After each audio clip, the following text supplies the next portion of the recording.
Welcome to the Mentor List podcast and our HR Connect leadership series. I'm your host, Simone Turner, Marketing Manager at Mentor List, and I'm really excited to be speaking with leading HR industry leaders about culture, transformation, leadership, and how they're building better workplaces. And I have a wonderful guest to introduce who is Georgegina Poulos. So welcome, Georgie. Thank you. And I'm going to tell you a little bit more about Georgie because she has such an impressive background. So Georgie is an incredible leader in HR, Director of Gamma 3 Consulting. She is a seasoned senior executive renowned for her expertise in human resources spanning international and domestic landscapes across diverse industries. She is a strategic HR leader and executive coach, specialising in driving transformative change, cultivating high-performance cultures, and shaping inclusive, people-centric workplaces. And as an organisational disruptor, Georgie has a proven track record of steering complex, multi-site environments towards sustainable growth while fostering positive and values-driven cultures. So if that's not enough, her academic foundation includes a Master of Applied Sciences with a specialisation in Organisational Dynamics, complemented by a Postgraduate Diploma in Human Resources and Industrial Relations. Beyond her executive career, Georgie is deeply committed to shaping the HR profession. She also actively champions fundraising initiatives for non-profit organisations, including Theodora's Cheerful Givers. A trailblazer in leadership, Georgie made history as the first female chair for the board of the Hellenic Australian Chamber of Commerce and Industry, serving from 2016 to 2019.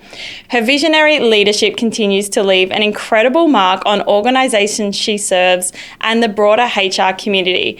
And along with all of this, Georgie is also the chair of our new HR Connect program, which we'll discuss more later in the show. So welcome to the Mentor List podcast. We're so glad to have you here. Excited to be here.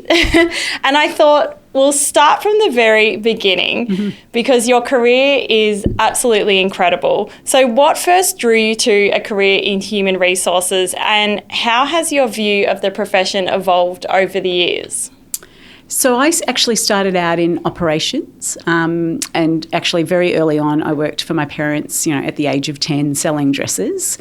So I've been in business a really long time. And then for my 21st, my parents gave me a year in Europe and I ended up staying 10 years. A little bit naughty.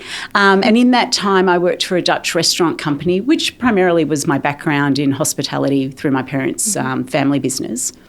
But what I quickly realised is what I really loved doing was nurturing talent. So hiring, developing, running training programs, etc. So then when I moved back to Australia after living abroad for the 10 years, I knew that I wanted to do something else. So I went back to uni and studied, and then from there I moved into HR roles, generalist roles, and then just kind of it evolved from there. But it was really around that real need to see people thrive, and that's kind of my motivator. So you've worked across both international and landscapes with that, and how have those experiences shaped your leadership?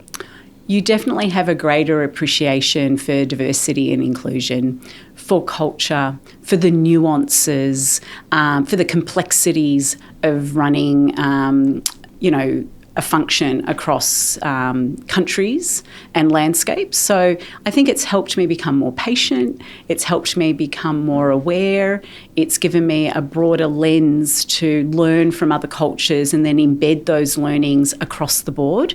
So it's really made me a better leader for sure.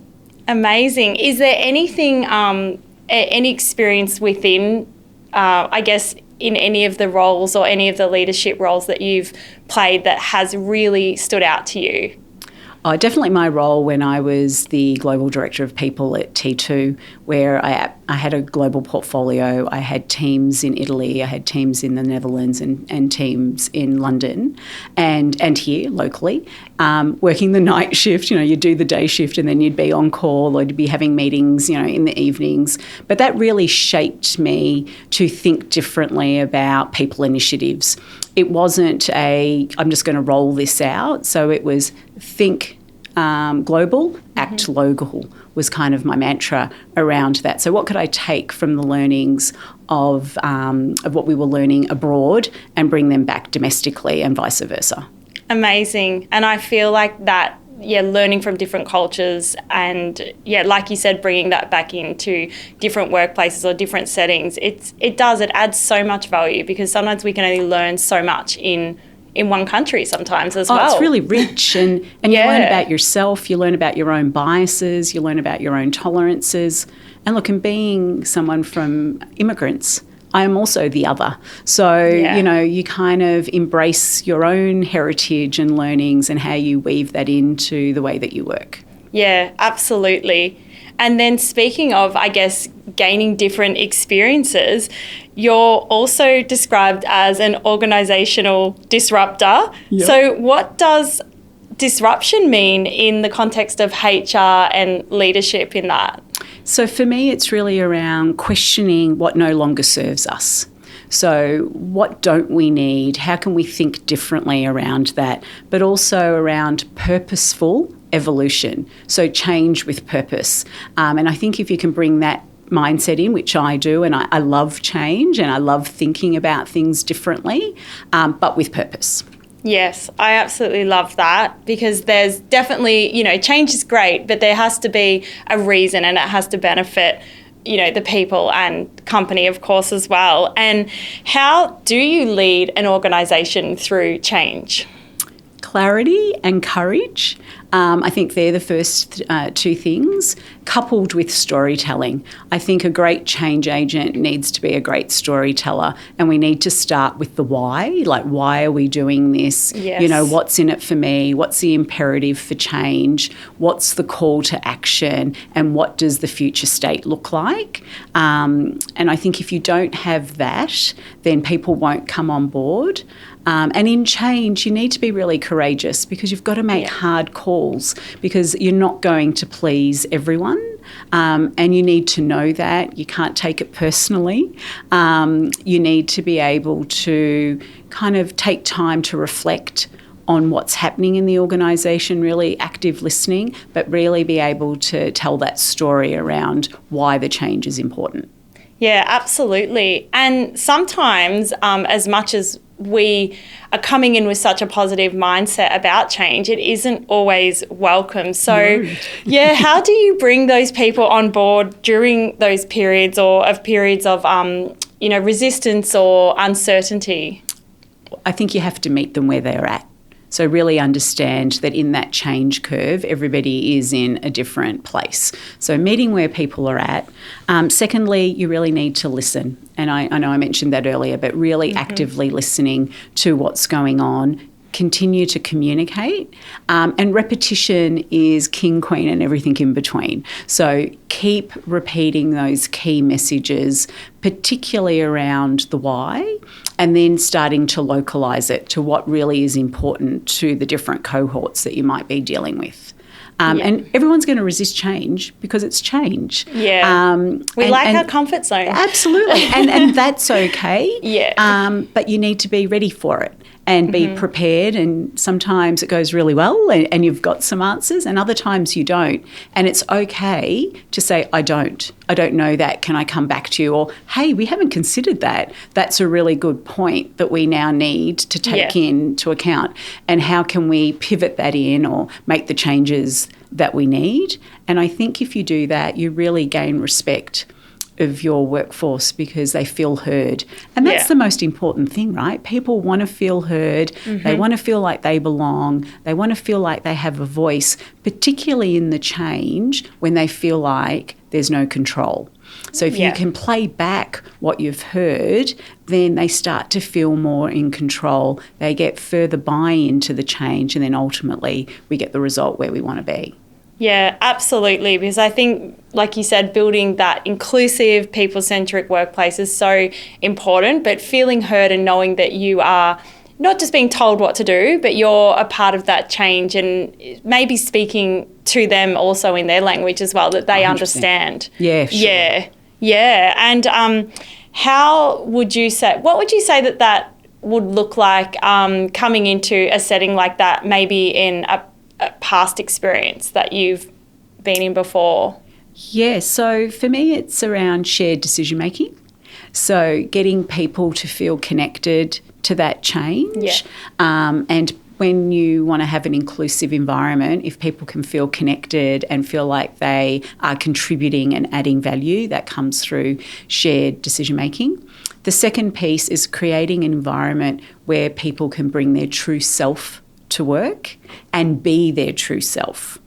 And that's, I think, where you really get the magic, the different perspectives, the diversity of thinking, the ability to co-create and collaborate. That is all the magic that comes together to create a really empowered, inclusive environment. And that's where I thrive. Yes. I want to work in a place that's like that, and I'm sure you do too. Yeah, absolutely. But it takes work. It's not just flicking a switch. It's being really strategic about the choices that we make, leading from the front, leading loudly. If you want people to have a flexible environment, then the leader needs to say, I'm leaving now, so that they know that they've got permission to do that. Yes. So really having that leadership piece is really critical from the top.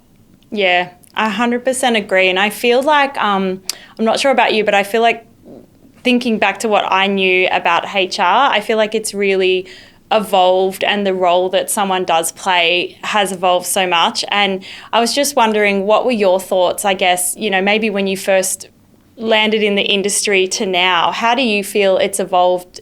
The HR industry has evolved and evolved for you. Yeah, so without giving my age away, back in the day, it was really an enforcer.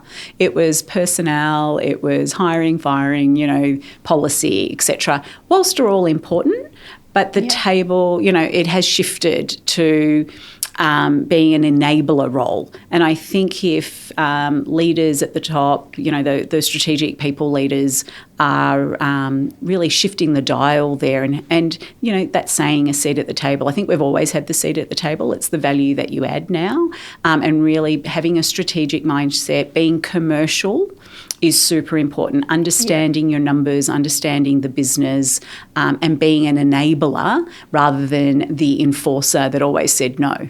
Yes, absolutely. So more leadership. And I think that's a great segue to my next question, because speaking of leadership, you were the first female chair of Hachi, and I would love to know what that milestone means to you personally, and what legacy do you hope that you left?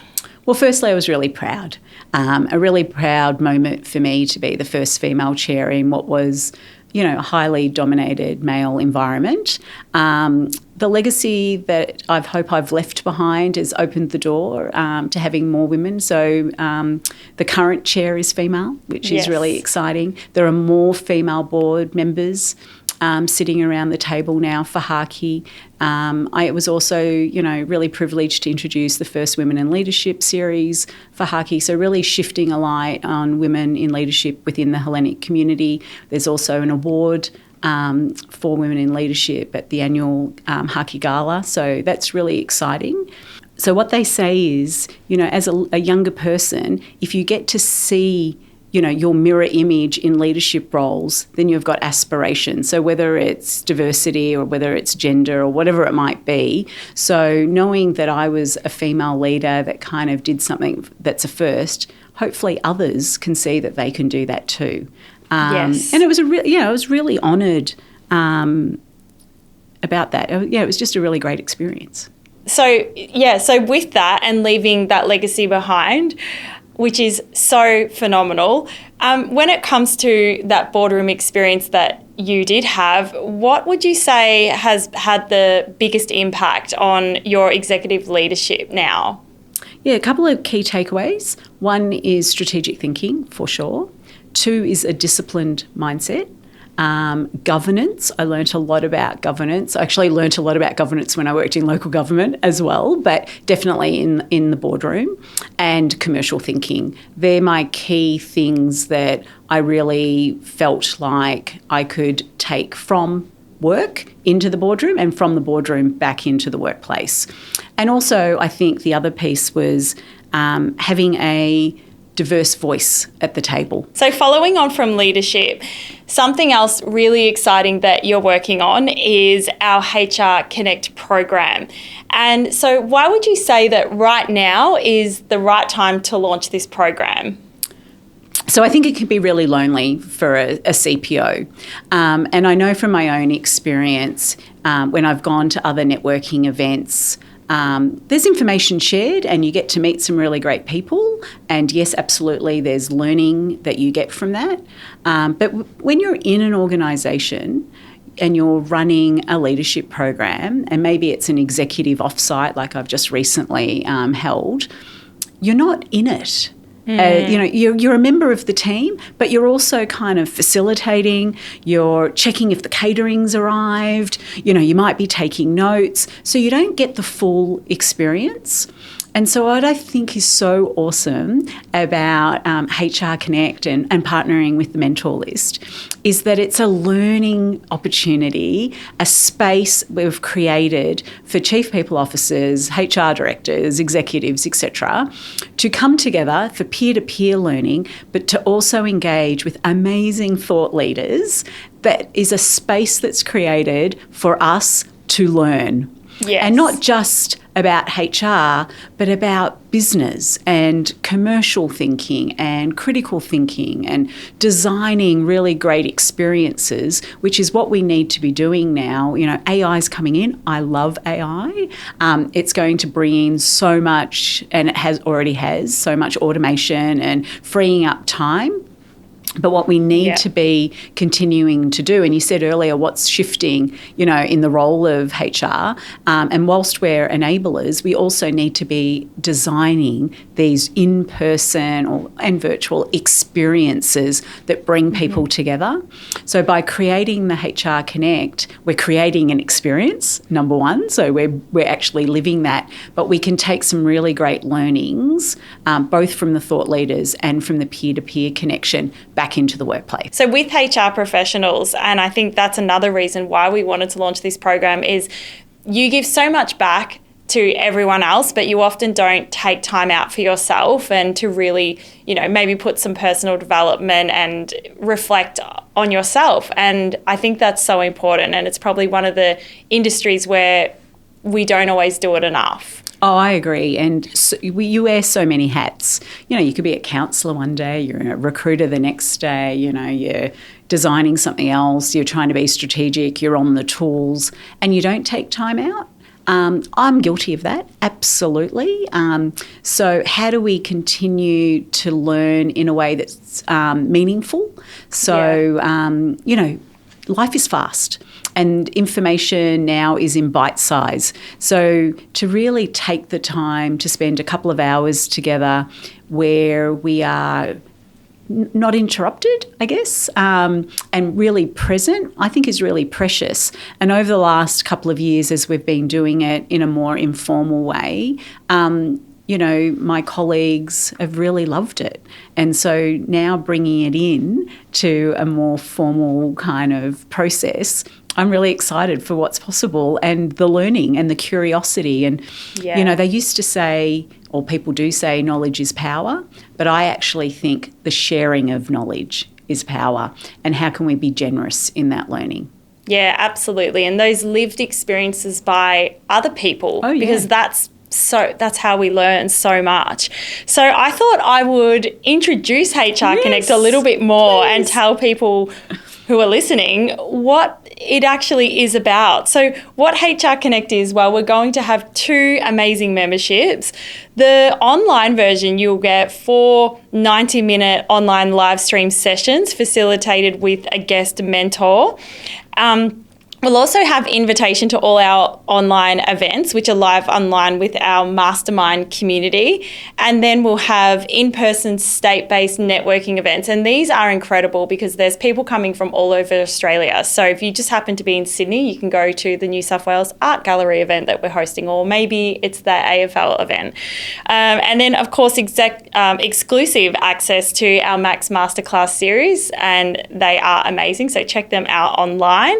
And then the in-person version also has mastermind sessions, which are in person as well, one-on-one access to group chair sessions, and then we're also going to be hosting a full off-site HR day, which again is coming back to really giving back to you amazing HR professionals who don't, I feel that you're giving so much, and I feel like this is a day where people can come together, and not just CPO levels, but all different levels, so everyone can learn from each other.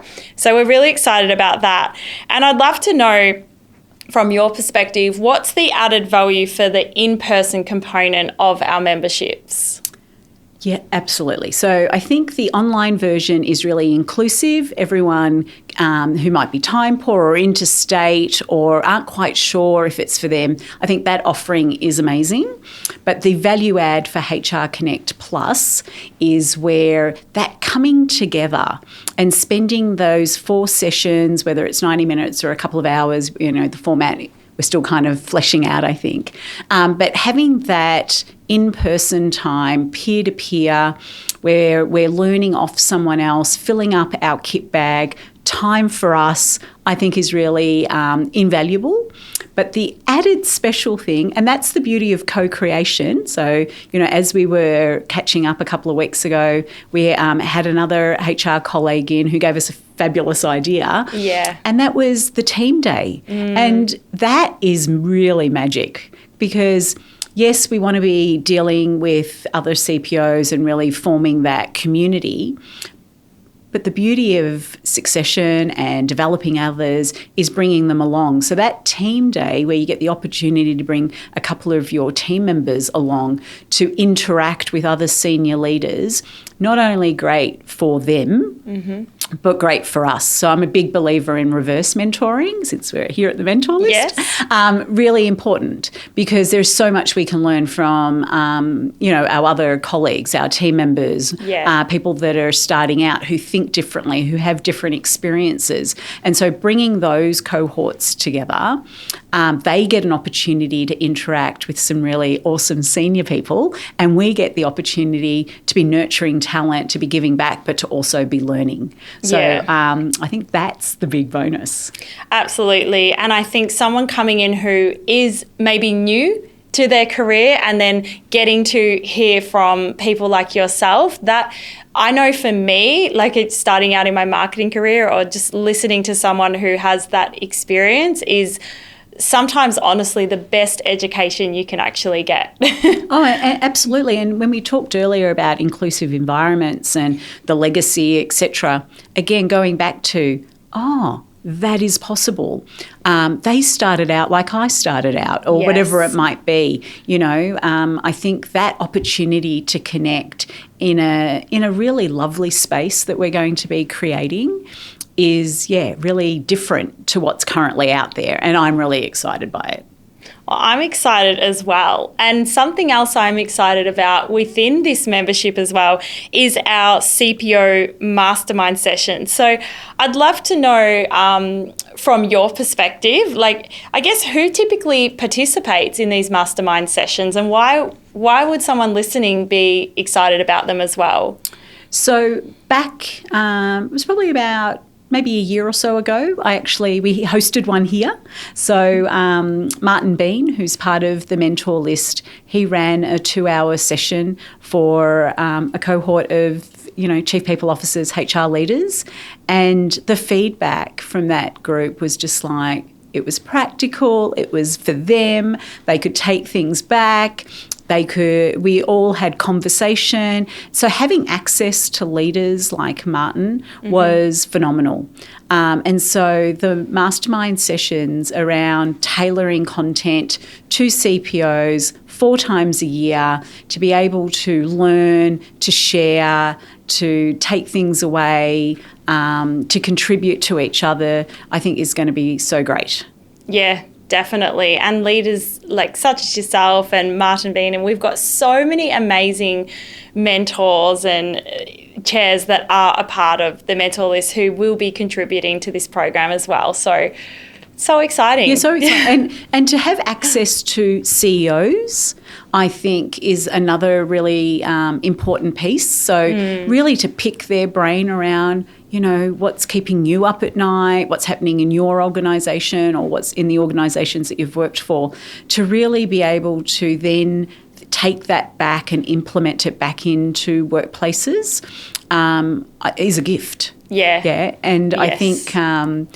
Again, where do you get that? You don't. Like, you can't get that anywhere else, really. I wouldn't know where to go, or where would you go looking for that online? Well, exactly. Yeah. And this is an environment that we've set up that gives you access. Mm-hmm. So it's one thing to learn off each other, but to have access to really successful entrepreneurs or CEOs, CFOs, or whatever it might be, academics, that is, a little bit of magic, I think. Definitely. And I guess some closing off questions I'd love to know.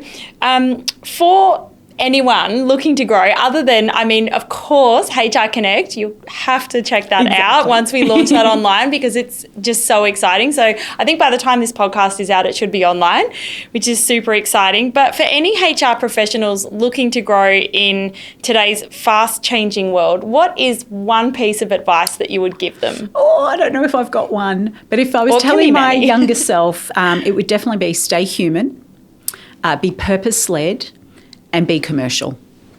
Love that. And can you elaborate a little bit more on that, especially around being commercial? Yeah, I think historically, you kind of stay in your lane. And I know that where I add the most value is when I can contribute to commercial conversations. So it's not, obviously people are involved, but when I can talk to the marketing team or to the supply chain team or the sales team about their issues with a commercial lens, I can really add value. So I need to know my business. Yes. And when I was at uni, actually, one of my lecturers said, one piece of advice that's kind of stuck with me is one of the pieces of information you should be reading is the Fin Review. There you go. So it wasn't a HR book, it wasn't an online blog or anything, it was something about being commercial, and it's always stuck with me. And those mentors that I've had, we always talk about the commerciality. So I think it's really, really important. So to that younger self, that person starting out, start reading the Fin Review. Yes, that's such good advice. And as well as the Fin Review, do you have a favourite book that you've read along the way? I do have a favourite book, and it's Jonathan Livingston Seagull's. And put it on my list. Yeah, put it on. You could read it in like half an hour. It's super little, but it's all about growth coming from pushing beyond the ordinary. It's about change. It's about purpose. It's about freedom. It's about challenging, those limits that you have. And if earlier you said I'm described as an organisational disruptor. That's that. How do we push through that and think about what's possible? Love it. Love it. And if you could instill one value in every organisation tomorrow, what would it be? Generosity. Oh, I love that. Can you tell me a little bit more? Absolutely. So it's been instilled in me in my personal life through my parents. My parents are philanthropists, so always about giving back. So for me, it's about giving back to community, giving back to team, giving back to business through knowledge, through time, just being present. I think it's really important. And so, generosity. That's beautiful. What an amazing word to end this podcast on. And I just want to say a huge thank you again. I have sat here and learnt so much through you. And thank you everybody for listening to the Mentor List podcast, because this is the first episode for our HR Connect leadership series. So We are super excited. So thank you again, Georgegina Poulos, and definitely check out our new HR Connect website, and all the information will be there. Awesome. Thank you.